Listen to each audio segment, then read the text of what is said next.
হরে কৃষ্ণ, সুপ্রভাত। আজকের দিনে প্রধান চিন্তা।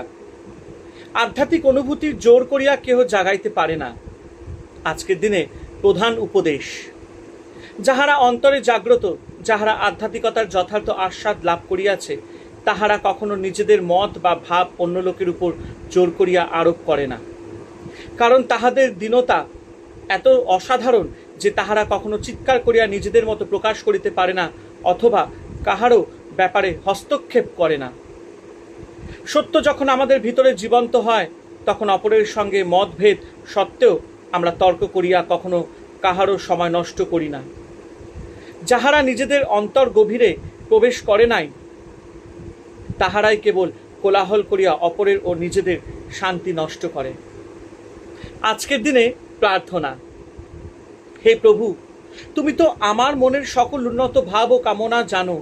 তোমার জন্য আমার প্রাণের আকুলতা এমন প্রবল করো যেন আমি অন্য কিছু না চাইয়া তোমাকেই সর্বাগ্রে কামনা করি।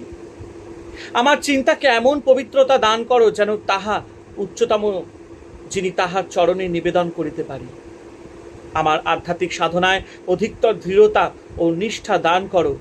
তুমি আমাকে তোমার নিজের শান্তি দাও। হরে কৃষ্ণ। জয় ঠাকুর শ্রীরামকৃষ্ণ পরমহংসদেবের জয়।